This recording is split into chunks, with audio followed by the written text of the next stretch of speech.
Let's be honest. Teen dating can feel like all the butterflies. And then it's like, did I really just text that? Did he really just text that? Oh my goodness. Teen dating 101. Don't do it. I'm joking. I mean, for real, don't do it. Don't do it if you are not ready. Doing it because everybody else is ready is not a flex. It's like, imagine you don't like Chinese food, and because all your friends are ordering Chinese food, you go ahead and order Chinese food, knowing that you don't like it. Why are you doing things because everybody else is doing it? Don't do it. Start dating when you are ready, when you feel you're matured, when you hear feedback from those around you. Those are things that will help you to know that you are ready. There's nothing wrong with getting to know somebody. You don't have to have attachments as in titles. You can just casually date. There's nothing wrong with having a people that you're talking to, right? And you're getting to know them for who they are. But don't do it because everybody else is doing it. That is not cute. Hey guys, welcome back to Thriving Teen Tuesday. Last week we were snowed in and I didn't feel like coming out of my bonnet. So, it is what it is.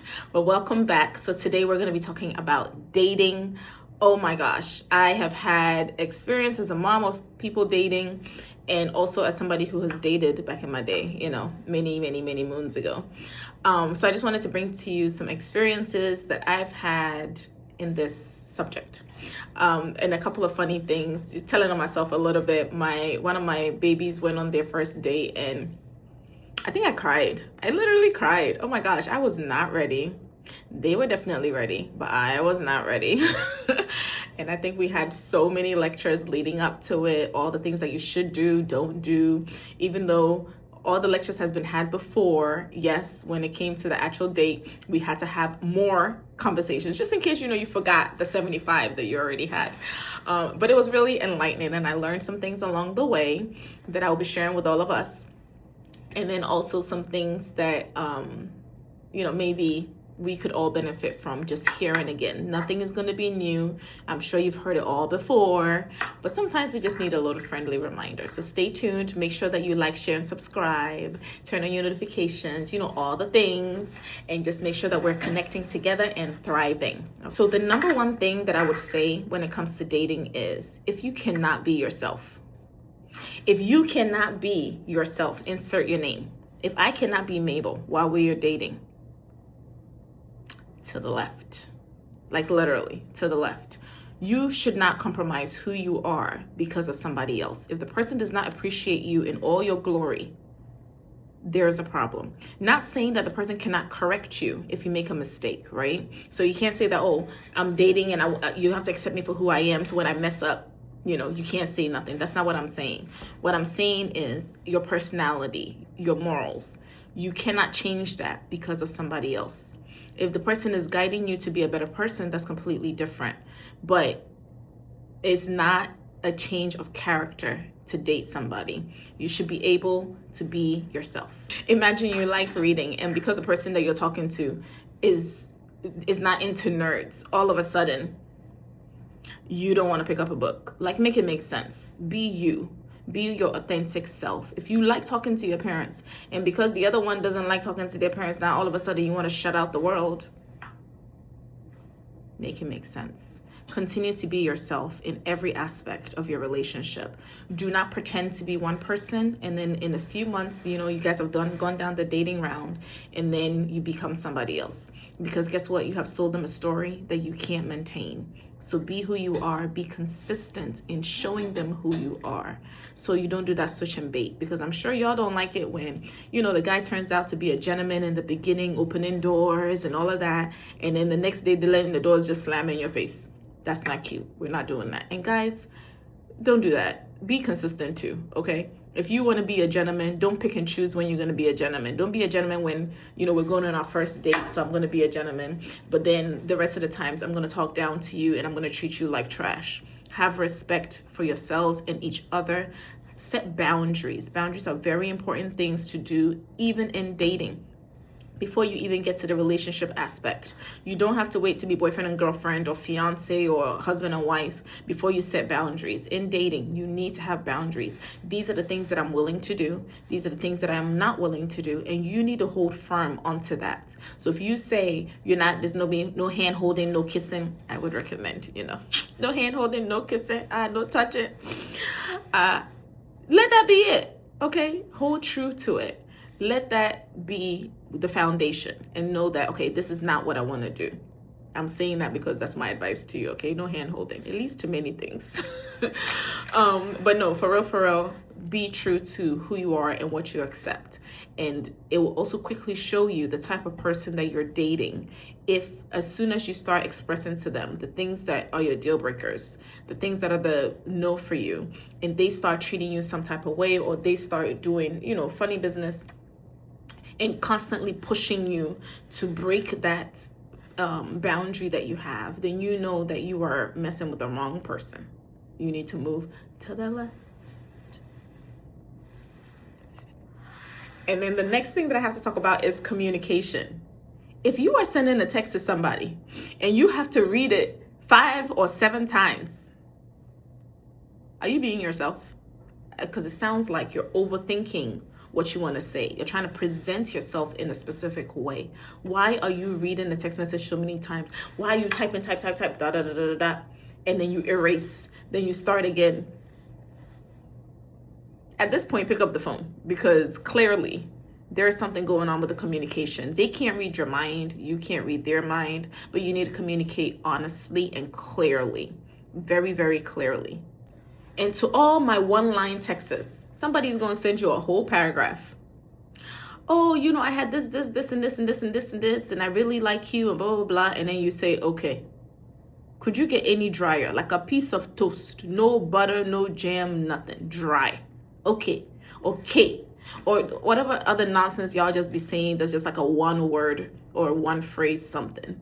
If I'm sending you a paragraph, no, I don't need a paragraph in return. But give me something, give me flavor, give me some juice. This is a sign that you do not know how to communicate.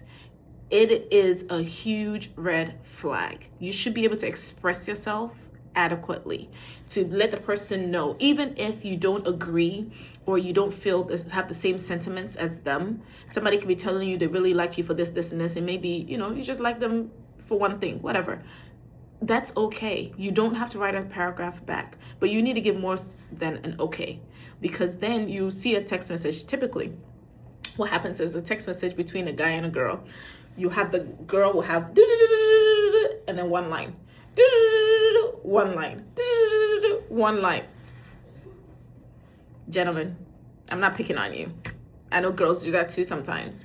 I'm not picking on you. Let's use the vocabulary. Google how to write a sentence. Express yourselves. It is very important. We don't read minds around here. And females especially, we like to read into things. Then it's like, oh, maybe they don't like me as much as I like them. Oh, maybe I've done something wrong. Or, oh, maybe they're busy playing a game. Or maybe they're busy talking to somebody else and they don't have time for me. But meanwhile, you're just sitting there looking at the phone waiting for them to text you. And they've been looking at the text for 7 minutes and still ain't send the text. Communicate. I know we're at the age where we just like to shoot a quick text versus phone calls.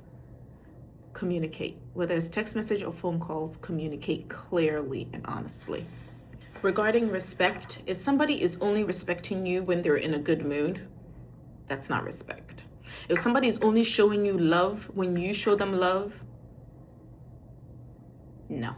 These are all red flags. Consistency is key when it comes to dating. Also remember, a breakup is not the end of the world. It is the beginning of a brand new chapter.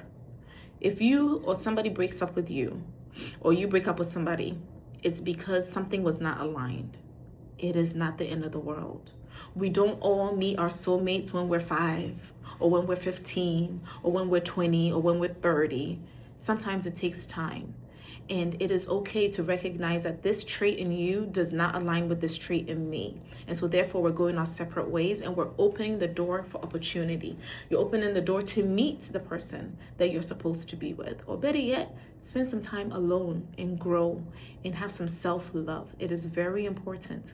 Being with somebody else does not negate you having alone time and being able to communicate with yourself and loving on yourself.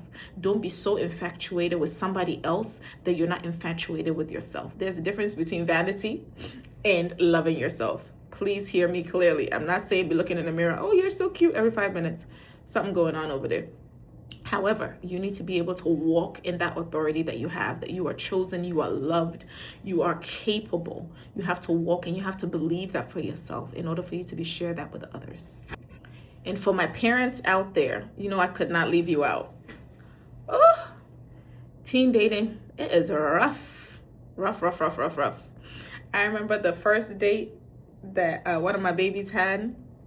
I said I cried, right? I legit cried. And they went to Round One. It's a arcade place or whatever. And I was like, oh, why would you want to go there? And then I realized, that's actually a pretty good thing, because you're not sitting somewhere like watching a movie where you're not really talking.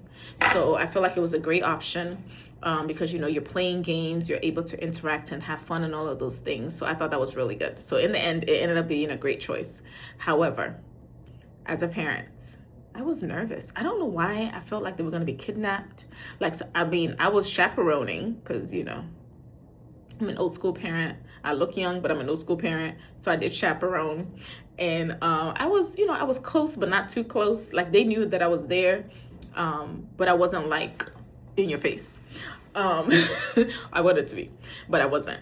It took a lot of restraint in order for me to do that. But just knowing that this is a girl that I trust 100%, and I don't know this person. So, I'm going to be looking at him more than I'm looking at her. So that's pretty much what the issue was.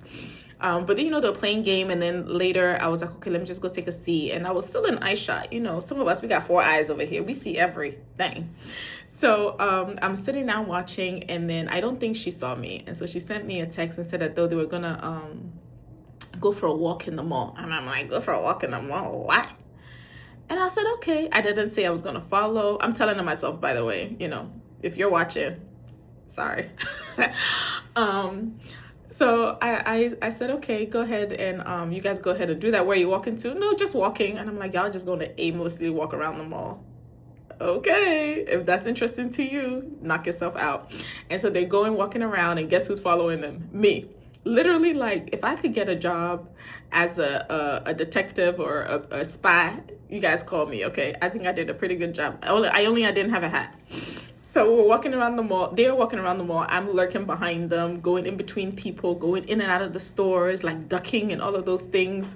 And the whole time, and I'm literally praying. Like, this is serious. I'm praying, and I'm like, God, lead her. Let them make the right decisions. And I'm doing a whole prayer. I know anybody who was watching me probably thought that I had lost my marbles. And my husband didn't come with me because he thought I was crazy, but that's okay. I was crazy on my own. And I'm just going in. They'll go in one store, and I'll go in the store opposite so I can watch them but not be in the same store. Or I would go into a store and then just, try and fall back. And they didn't know I followed them for a long time. And then it got to a point where I was walking, and I was like, man, I was tired. I said, man, we'd walking the whole length of this mall. I'm exhausted. This was not part of my plan. I didn't even know that this was something that I was going to do, so I didn't prepare mentally. I was thirsty, I was hungry, and here I am following a bunch of kids that are having a great time, and I'm miserable. And as I'm walking around, and I'm thinking, is this really necessary? And I convinced myself, yes, this is necessary, Mabel. You're doing a great job. And then somebody called me, and he was like, what are you doing? Because I was whispering. I was in Forever 21. They were also in Forever 21. And I was whispering because I didn't want them to hear me, because anybody who knows my voice knows my voice. And I was like, let me just whisper. And he's like, what are you doing? And I'm like, oh, I'm following my daughter around. She's on her first date. And then he was like, well, why are you following her? And I said, well, don't ask me questions. I can't explain right now. What do you want? So he was talking and all of that, and a word of encouragement. He gave me a word of encouragement that, this is really good. He wishes that he had somebody in his life that cared about him enough to even want to follow him anywhere. So I'm not doing a bad job, but, I should just have faith and trust and believe that she would do the right thing, which I did. I just didn't know him. So I'm hiding and all of that. And then I have to stand up for this. This is hilarious. So I see, my guy is tall. So I see him coming and then I duck. Like literally, when you do the duck. And then I peer up and they're right there.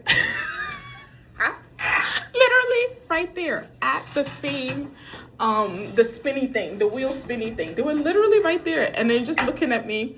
And then they start laughing and I was like, oh, what are you doing here? And I'm like, oh, I'm acting surprised. Oh, what are you doing here? And they're like, oh, we were just walking around. I said, oh yeah, I just came in the store. I didn't even know you were in the store. Lies. Of course I knew they were in the store. What am I doing over there? I'm following you. So, I was like, oh, you guys ready to go back? And they were like, yeah, sure. So we end up, walking back to the car and I'm trying to fall back and look to see if they're hand holding because one of the rules was no hand holding. They broke that rule very quickly. And I was dying inside. And I was like, you know what? You can't look for something that you don't want to see. And then I think that when you see it, you can just wish it away. So my advice for parents is you have to trust the process. It is difficult. It is difficult. It is difficult. Unfortunately, we can't be everywhere at all times. And that's one thing my husband said to me. He was like, oh, so when she goes to college, are you going to follow her? Like how often are you going to be doing these dates? I followed her a couple of dates. I did. She knew that I was there. I mean, I wasn't a stalker. I was, but I was a known stalker. But in hindsight, I would do it again. However, just reassuring myself that this is somebody that I trust. Yes, the environments may change and all of that stuff. And having the conversation, she did surely listen to me. But just recognizing that these feelings are all normal. It is very normal to be afraid, to be worried when your child is dating, to be worried about who they're going to be dating. But as I was doing in the mall, pray. If you believe in prayer, pray to God for God to cover your child and for God to give the child wisdom and that they will do the right thing and that no harm will come to them. And for us kiddies, please have mercy and patience for us. We are learning it. We know what it's like out there. We know how people of the opposite sex can be. So when we're doing things, it's not because we're 100% crazy, maybe 95, but we're not 100% crazy. We're just trying to shield you from some of the experiences that we have seen or we have been through. And we don't always do a good job of expressing that. So please have mercy on us. Parents, it is completely normal. It is completely normal. But just take that time to communicate with your teen and let them know that you trust them, you know them, you feel seen, and be open to when the rules of the no hand holding are broken, of when things happen, so that way you can communicate and you can have the full breakdown of how they're feeling and what are their expectations and things. There were definitely many times where I wanted to give the expectations of their relationship, right? Where I'm like, you have to tell them that you're not doing da-da-da, but then I had to wheel it back and recognize that I'm not in that relationship. I don't know what makes them tick. So it's down to them to decide together, what are some of the boundaries that we're going to set together? What are some of the things that we're going to do together to make this relationship prosper? And I'll be happy to say that it is going great. It's been, I think, over a year now, and things are going very well. I like this very nice gentleman. However, I still be watching him. When he comes, I just be looking at him a little bit. When they get a little bit too close, my eyes. I have big eyes, then my eyes just pop a little bit more. But all that to say that dating is supposed to be an experience where you're getting to know somebody else. Don't make it more than it needs to be. Don't make it less than it needs to be. Don't do it because somebody else is doing it.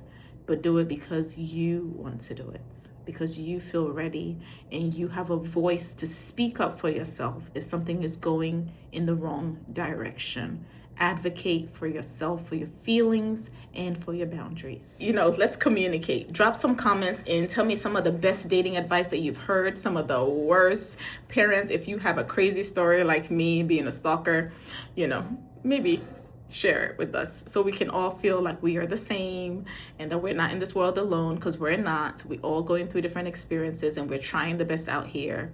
And so my advice to us thriving teens and thriving parents is that we continue to advocate for ourselves, continue to do what we're supposed to do, and to be love and show love to those around us, and to be courteous, show respect, and have boundaries. Have a blessed week.